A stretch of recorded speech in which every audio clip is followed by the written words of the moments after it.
This episode is rated M for mature audiences. The views and opinions expressed on this show are those of the speaker and do not necessarily reflect those of the PFC Entertainment Network or any of the affiliates that make this show possible.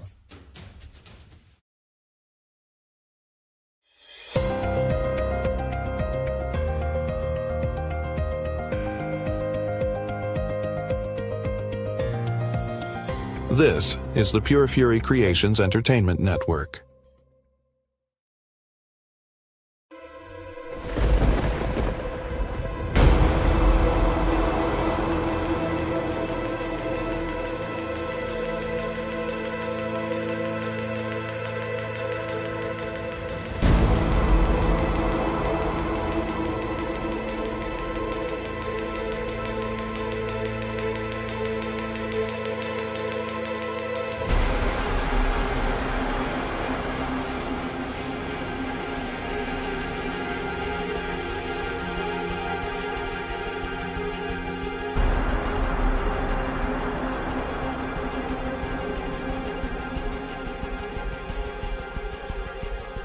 This is Creepy Soup on the PFC Entertainment Network.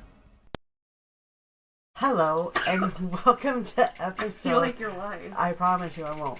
Oh, welcome. You always fuck up my intro. Welcome to episode 156 of Creepy Soup on the PFC Entertainment Network. Beauty of entertainment, bitches. Merch. Let's get that out of the way before I forget. Let's get the tongue twister out of the way so we can travel bond with strangers. Boom, boom. I know you can't really tell because of the fucking color of our camera, but my nails are fucking awesome. So, they got nothing to do with the merch though. I'm just really like in love with my nails. Julie is just so fucking talented. So, if you like all of the shows or multiple shows or any of the other shows, there's the pfcstore.printify.me. If you want our merch, I know last week we showed off, or 2 weeks ago actually now. I forgot, we're recording multiple episodes in a week, which is so weird. Yeah, weird, rare, and we're totally here for it. Yeah, so a couple of episodes ago, episode 154, Cutie Pie over here modeled the beanie, which was super cool. And like I said, it's the one reason I'm kind of waiting for like cooler weather so I can wear it. But the fall stuff, the fall merch is pfcfall2025.printify.me. And if you want ours, I think that's what I was going to say. Ours, but the beanie came from the fall shop. But ours is pfccreepysoup.printify.me. I know on the store, the first one I said, Jason has recently uploaded like the cool shit, like the banner, neckties, and there was something else. I don't remember though. And I know he's gonna upload a shirt for the 80s one because we just did an episode and he said a line. I said that has to be a shirt and he wrote it down. That 80s, because if you listen to that show, you know that Jason hates the 80s. Wham. Hates them. And he was going over like album of the year for each year in the 80s. And George Michael was on this one specific, was actually multiple list, and Wham was hardly on any of them. He was like, so suck it, Wham. And I'm like, and I couldn't stop laughing. And I'm like, that has to be a shirt. So let's not forget, Let's Trauma Bond with Strangers needs to be a shirt too. Yeah, so Jason, when you listen to this one, Trauma Bond. Let's Trauma Bond with Strangers. Hashtag Trauma Bond. Yes. And speaking of trauma bonding, if you or anyone that you know has a missing person, and you want to come on and like discuss some details, get the word out there. If you are involved in, or you or a family member or a friend or something on those lines we're involved in like any type of case or any type of, if your home, work, or business is haunted, drop us a message. I really should check our email. I haven't done that in about a month. No, it's been a couple weeks. I take that back. It's been a couple weeks. I don't check it regularly. Ticket and lady? Okay, how often do you see me in here? Hardly ever. Well, you can always get it on your phone, and it can be, you can have both accounts. I think I do have it. You get to checking. Shut the fuck. What? So anyway, if you have any of that, contact either one of us on Facebook. You can, I believe you can message the Creepy Soup podcast page. Contact us through TikTok. The Real Creepy Soup podcast is our handle there. You can always comment either on Spotify or the YouTube videos. And we will get back with you in one way or another. You have to check the stuff first, lady. I know. I do. I really have to check. I check my stuff, so make sure to message me. Yeah, message her. I mean, if it's a Facebook message, I'm going to get it. But definitely reach out. We would love to work something out and have you on here, get the word out. Like we told the last ladies we had on here, Matthew's sister and cousin Sammy and Megan, we don't have a dog in the fight. We're just reading words that we've read and rewritten in our own words. Yeah, because they don't have all the details, but the guests will. We would like to hear from those who are, going through it and getting things from their side, and not to, what's the word I'm looking for? Words are hard. So we are just going to jump right into this week, because we really got nothing new. Because, like I said, this is our second, actually we recorded yesterday, and now we're recording tonight, so 2 days in a row. So, as I've mentioned a few other times, when I'm at work, I'll have on like one of the streaming things that I'm listening to, but I don't necessarily watch it. And I must have watched the show a year ago, and picked right back up yesterday, and it was smack dab in the middle of this one, which I'll discuss that in a second, and I'm like, whoa, that would make a good episode. So, the show I was watching, it's on Discovery Plus. The series is called Death by Fame. This particular episode is season 2, episode 3. It's called Scripting a Murder, and I'm like her and I were talking about before, I kind of think giving a trigger warning in a true crime episode is kind of unnecessary, but I'm going to give one for this one, because it's a doozy. And I will warn you when that part comes, so if you're eating or anything like that, you may want to put the fork down or pause until you're done, okay? So, we're going to start talking about Blake Leibel. I've also heard it pronounced Leibel, but I'm going with Leibel. Leibel. Yeah. He was born on May 8th, 1981 in Toronto, Canada. Where's our heart? Places are hard. Why do you gotta name a city with two different words? Why? It would be like Saginaw, Michigan, USA type. That's stupid. Well, look, I don't make the rules. That's just how they fucking... Okay. His father, Lorne, he was... I don't remember what year. He was on the sailing team for the Olympics. I'm going to assume for Canada. He later became a real estate developer, and he was kind of known as Canada's answer. Because if you remember, before he was a president and a reality TV personality, Donald Trump was known as a real estate developer. So he's kind of Canada's Donald Trump.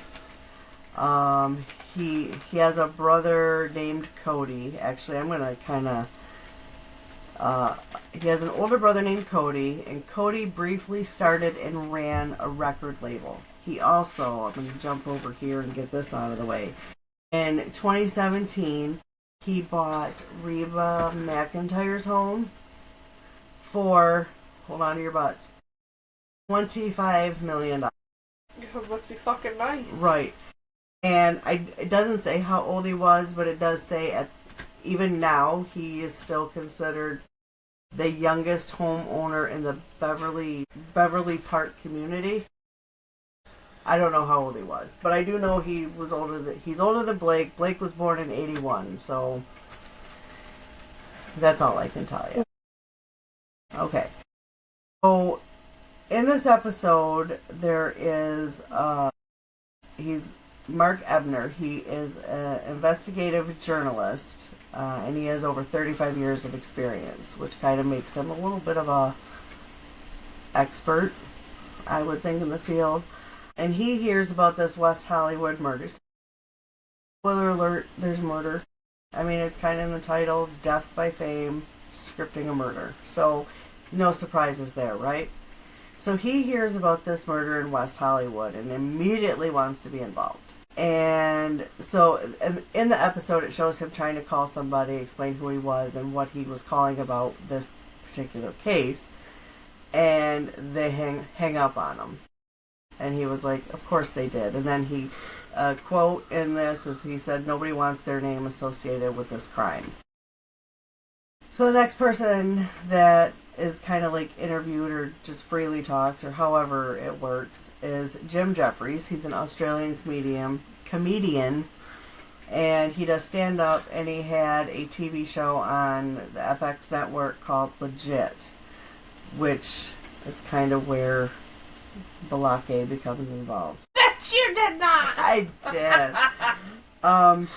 So in season 2 of the show in 2013, and the show is loosely based on Jim's life. I kept wanting to call him Jeff Jeffries, but it's Jim Jeffries. And there's a couple times in here, like right there, I wrote Jeff and I meant Jim because I'm fucking retarded.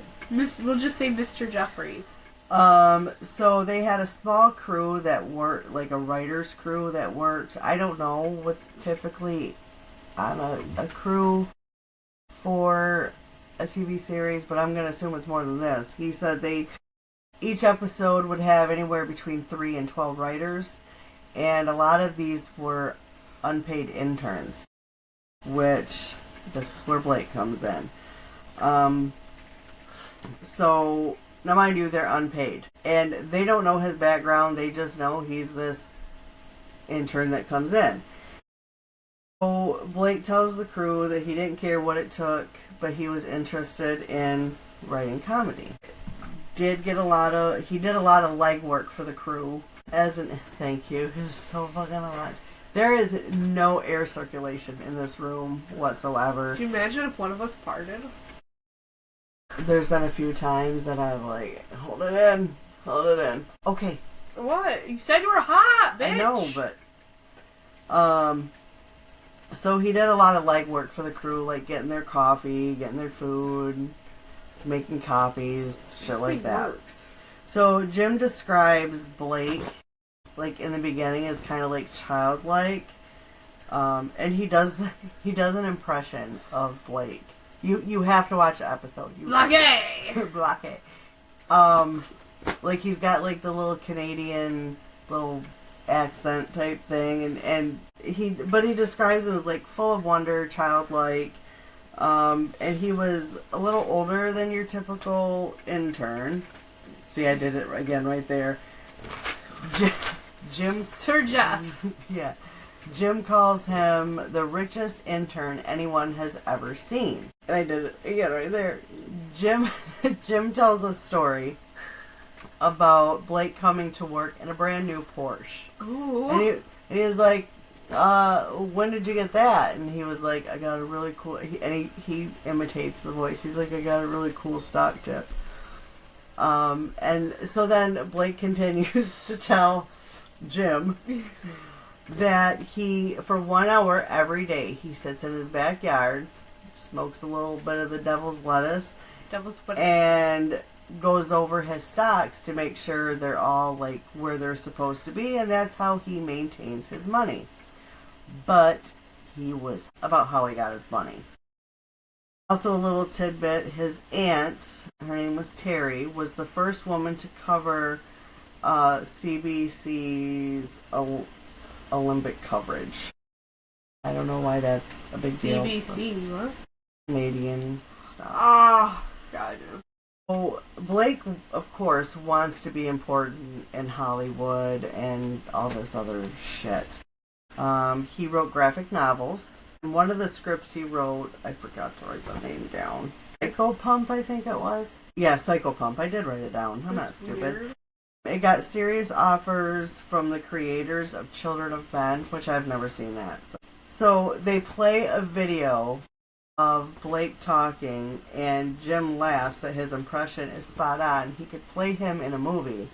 And then he looks like at the camera, he was like, but I don't want to, by the way. And he's described as extremely talented, but out there, kind of having some delusions of grandeur, probably a little self-important. Blake dated attractive women, and then they go into talking about Yana Kasian, very beautiful, from the Ukraine. She came to the U.S. in 2014 with big dreams. We had like kind of like long hair like yours, like long dark hair, dark eyes. She was just a natural beauty, and people were just drawn to her. A year after she comes to the U.S., she meets Blake, and she tells a friend that she's in love and that Blake was a producer. Her social media showed that she was very happy. You know, there's a lot of her and Blake traveling, private jets, first class. He buys her an $80,000 car as a gift. To everyone they knew, including her family and friends back home, they were just very in love. Her friends saw like the lifestyle they were living and the gifts he got her, and that was just kind of unheard of where she's from. Yana finds out that she's pregnant, and her and Blake are very, very happy. And throughout her pregnancy, she is on cloud 9. After giving birth, like, talk about it here and then a little more in detail a little later on in the thing. After giving birth, just not long after, Blake calls Yana from jail because he has been arrested for sexual assault. Blake was married, and he was still married when he meets Yana. He was married to a model named Amanda Braun, also very beautiful. He definitely, if you look at the 3 women that they discuss, he has a type. He very clearly has a type. Beautiful, long dark hair, just gorgeous women. Blake and Amanda had 2 kids. They mainly talk about a son that they had together, but they had more than one child. I don't know what the other child was. I just know he had a total of 3 children. They lived in a Beverly Hills mansion, and Jim, see, I've got it written down. I couldn't remember which one it was. Any hoodle. Jim says Blake really seemed to genuinely love his son.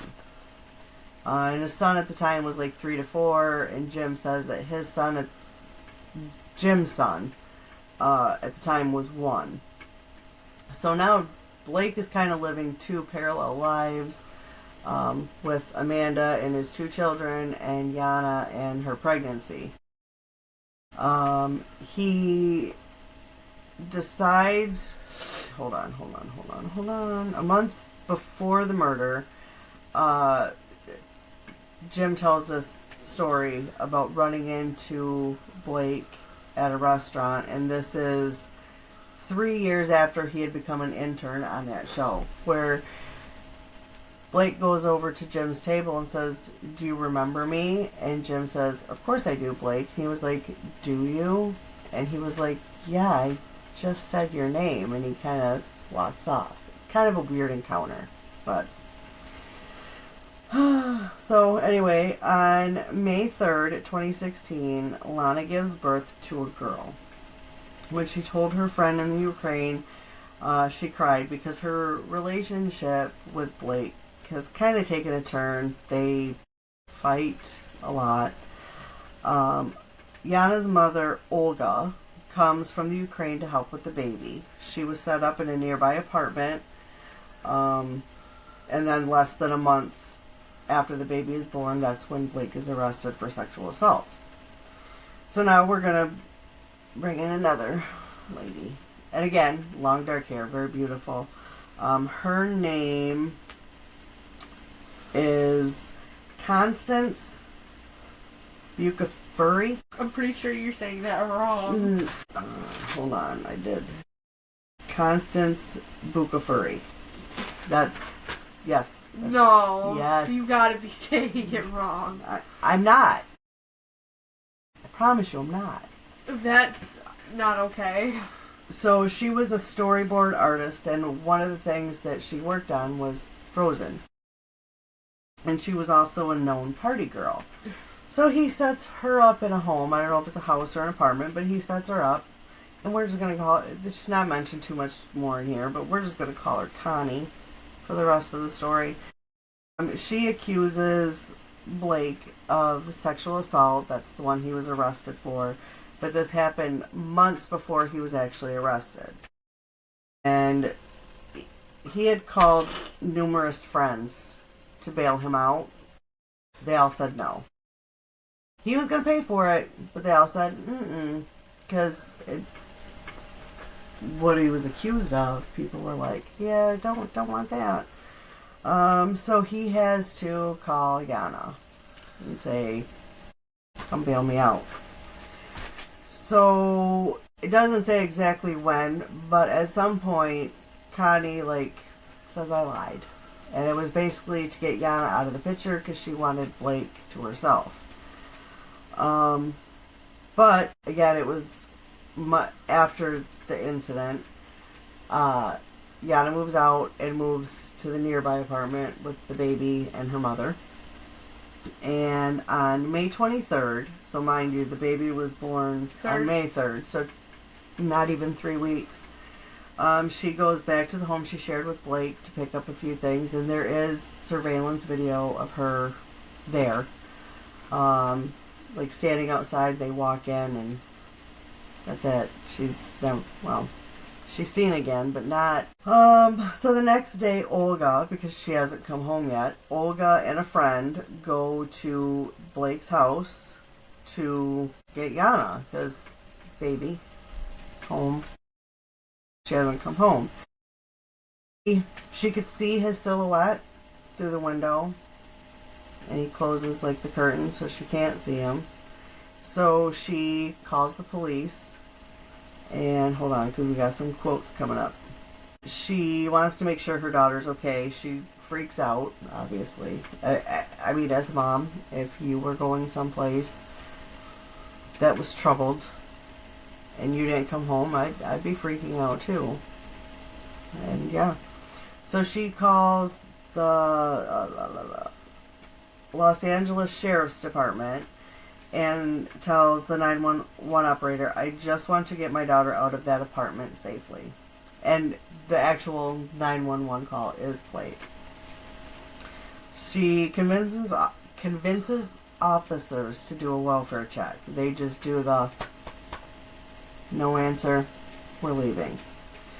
But they start to leave messages on Blake's cell phone, and one of them, I wrote it down word for word. Hello, this message is for Blake Leibel. This is the West Hollywood Sheriff Station. We are here at your apartment and we need to speak to you immediately, sir. None of the calls were returned. On May 26th, so this is 3 days after she initially goes over there, Olga has tried to text and call Yana numerous times. Of course, no callback. None of the text messages are answered. So, hopefully this whole time she's got the baby, right? Yes, the baby is with Olga, the mama. Okay. And Yana's mother. So this is on, still pictures. She's on camera and she's begging the sheriffs to please please, you know. So this is another quote. I want to open the doors to break into that apartment and get my daughter out. 911, their response is, okay, we'll do another welfare check. Yes, ma'am, when are you going to go there? Because her life is in danger. And she said, we're going as soon as we hang up. This 911 call was played. Officers go back and knock. They hear at least one person in there moving around. So they decide this is an emergency, and they bust down the door. They find a closed door, but they can't open it. So it has been barricaded by a mattress and other furniture from the apartment. Investigative journalist Mark, from the beginning, says in 35 years he'd seen some horrific murder scenes. Merment, mummified, and he lists a few others, and he said none of it. And he stresses none of it prepared him for what the sheriff's department discovered that day. And he said it was a sheer horror show. They find a woman under a Mickey Mouse blanket. She isn't moving, and Blake is standing over the bed. When the detective, or it says detective, but maybe officer, I don't know, moves closer, he realizes her scalp is... Okay, trigger warning. We're going to go into the trigger warning now. Maybe the horrific... Now, was she dead the entire time, or... I will get to that. So, trigger warning, if you're eating, don't want to hear this, skip ahead a little bit. So, she has been scalped. So, definition, if you don't know, scalped is the tearing and cutting of the scalp with the hair attached. So, like, they would do an autopsy? No, it's like completely... Yeah. Well, I mean, yeah, they do that in autopsies, but this is just... Okay. So, she also has bite marks on her jaw. One side of her face has been ripped off. And Mark, the investigative journalist, said it looked like she had been attacked by an animal. And a summary of some of the... Because in the episode they show, like, some of the paper. So I don't have everything, but what I could see in pause mode, I wrote down. A summary of her injuries are she was in early decomp, complete traumatic avulsion of the entire scalp. So her whole, from here to here, gone. Like, and it was down to the bone. Down to the bone. Okay, keep that in mind. And then there was some words I couldn't see at the right face down to the jaw. She did have bite marks out of her face, multiple fresh red contusions of the arm and forearms consistent with defensive injuries, probable bite marks on the lateral left arm, abrasions of the face, and white froth in the nostrils. And there was more that they didn't show, but you could see like a word or two. Yeah. Was he on fucking PCP? I don't know, but it does sound like that Florida dude, right? Bath salts? I don't know. She had 2 causes of death. One was blunt force trauma to the head, and the other was a loss of blood. She had 1 to 2 tablespoons of blood left in her body. And there was absolutely no traces of blood on the outside of her body, so she had been washed. And to answer your question, she was alive. For it all. For all of it. Yeah. How, if they live in an apartment, how can nobody fucking hear that? I mean, my guess is maybe she could have been knocked out, but still alive. So maybe that, I don't know. So they do go on to discuss that the crime scene was basically spread through multiple rooms of the house. They show like the luminol testing, and that is kind of so. According to the luminol tracking, which they've done on computer, it's pretty cool. I mean, not for this instance. Yeah. She obviously suffered tremendously. Body pieces were found in different areas of the house in garbage bags, the garbage disposal, and a dumpster that was in the garage. The trash bags, the garbage bags, held a human ear, human tissue, hair, and pieces of scalp. She was washed clean, and there was evidence that Blake had laid down with her corpse. He didn't register any surprise when the police got there. He just said, well, she's dead. I guess you're going to have to find out who did it. Okay. So friends of Yana and like the gym guy, the comedian, he like really expresses like crazy shock that, you know, like I sat and, you know, we talked and like we bonded over our sons kind of thing. He was very much in shock. After Blake's arrest, he was surprised that he hadn't been released yet.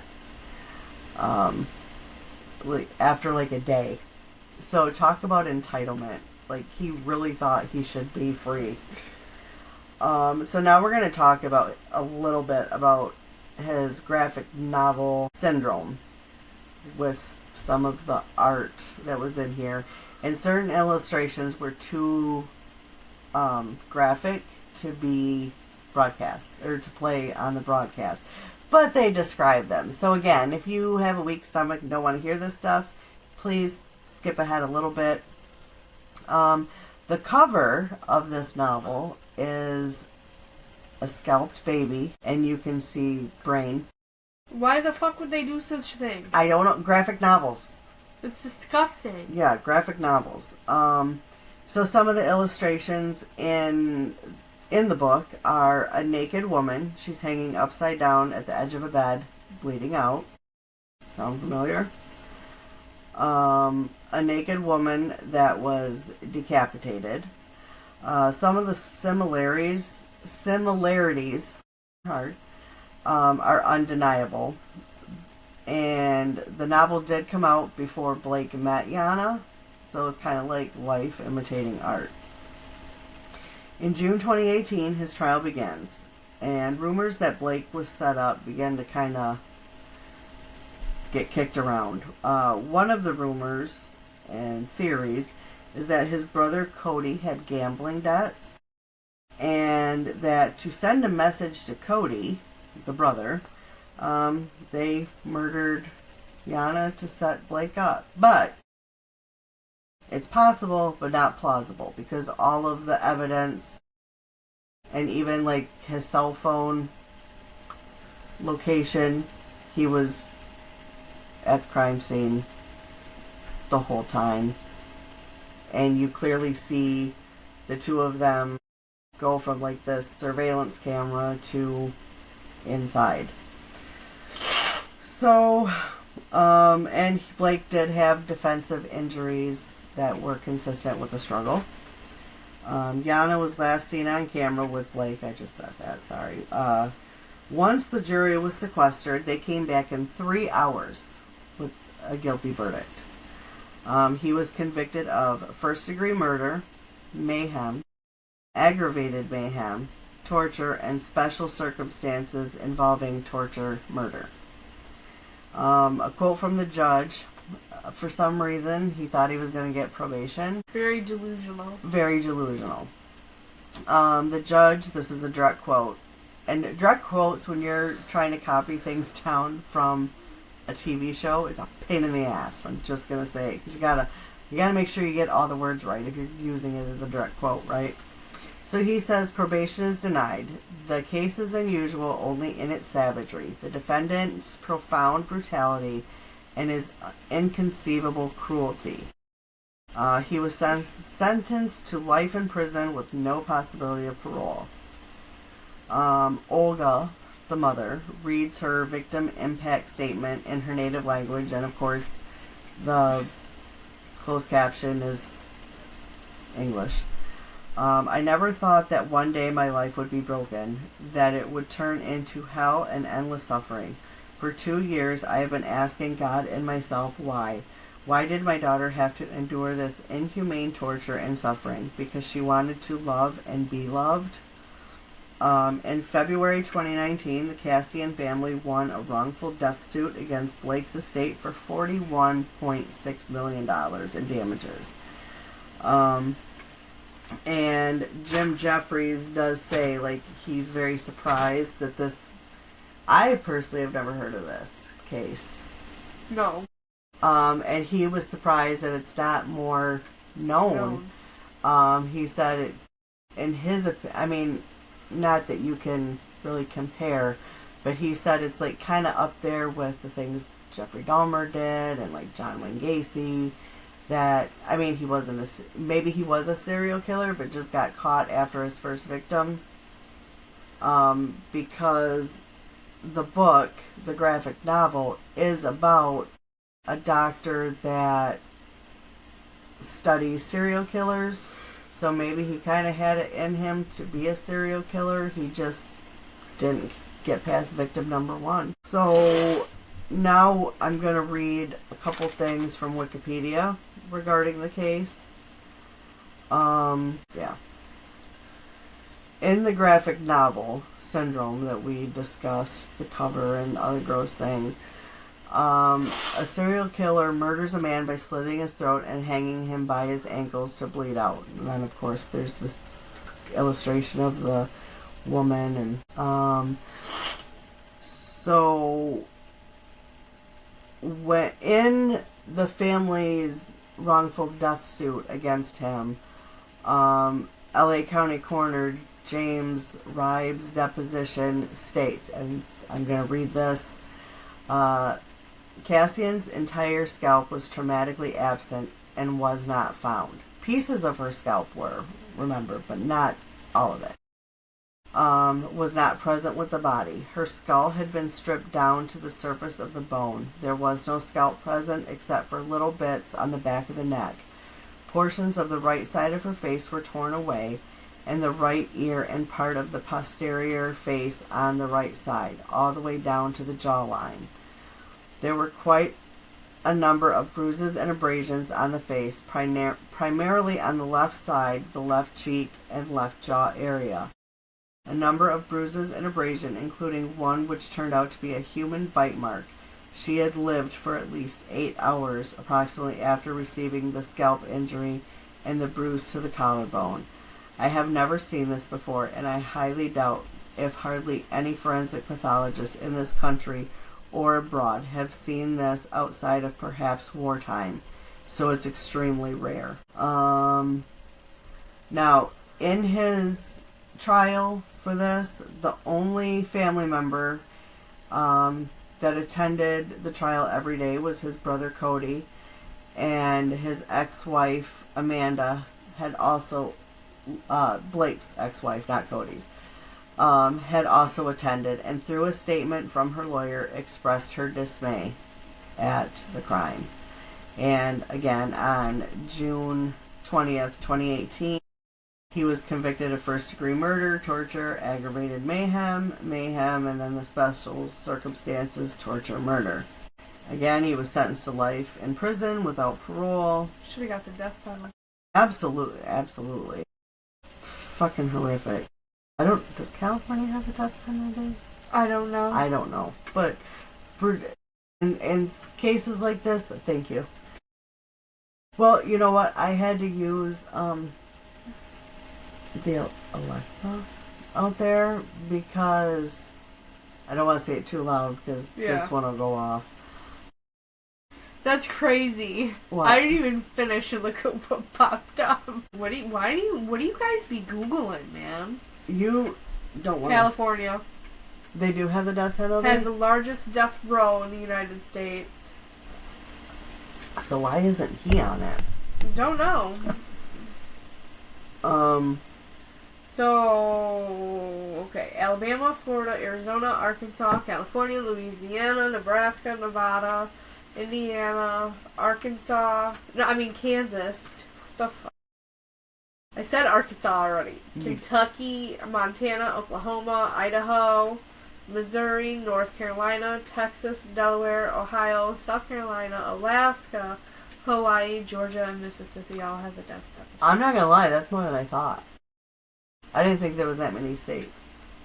So I'm gonna end this with news media reported this crime. Oh, Oregon and Wyoming as well. Okay. News media reported this as grisly and possibly the most gruesome murder in the history of West Hollywood, if not Los Angeles. And if anyone gives a shit and maybe wants to send him some fucking hate mail for being a horrible human being, he's in Centinela State Prison in California. And that is the horrific story that I just... Check the email. Oh, I'm not doing it on my phone. Maybe I can do it through here with a new tab. I don't think we really got... Nope, there's none. So, yeah, maybe if we give the email address, which is creepysouppodcast@gmail.com. Yeah, that would help, loser. You know, and I usually put it in the show notes, but I actually haven't in the last few episodes. So, yeah, that is the horrific murder of Yana Kasian. I hope her face haunts him. Literally. Yeah, me too. That's disgusting. And it's weird because they show him, like, obviously before, like, pictures, and he's, like, a not a good-looking guy, but he's fit. And then they show him during the trial, and he is... But my question is, she was gone, what, a month? Yeah, she went there May 23rd? May 23rd, and she was found on May 26th. Oh, okay. So, I thought, okay. Yeah. It was just, like, less than a month after her baby was born. Oh, okay. And in the Wikipedia, it doesn't give a motive in the episode, but... I mean, nobody in their right state of mind. He had to have been high or something. Did you find out if they ever tested her wounds for saliva? Well, it was human bite marks. They probably didn't have to. I'm talking, like, where her face was all, like... I mean, it doesn't really get into the forensics of it, but it doesn't give a motive on the episode, but it does, in the Wikipedia article, say that he was jealous of the attention she was giving the newborn daughter. Yeah. Which, it doesn't, unless he, like, had a mental decline, he didn't have that issue with his life. But why was the son the favorite? He could have another daughter with his ex-wife. That very well could be. But that's why the two guys only bonded over their sons. Maybe he prefers sons over daughters. I mean, but it doesn't say what the other child is with the first wife, so I don't know. That's the story. I figured. And see, I told you 9 pages of notes was going to go pretty quick. Can't believe you did 9 pages of notes. 9 pages of notes. But a lot of it, like, for the quote, I didn't do, like, yeah. So, I mean, I did some shorthand and just some lists. So, yeah, that's the story. Disgusting. He's a piece of shit. Yeah. And really doesn't deserve the nickname Balake, because that's for better people than him. No, I wonder how he's doing. Who cares? Who? Him? I wonder if he's still in that same prison. I would assume so, because the Wikipedia article is pretty updated. So, yeah. No, I thought maybe he'd get shanked or something. Yeah, that'd be nice. And like a dirty, rusty something or other, or some prison yard retribution or something. Yeah, like he's still breathing type shit. Yeah.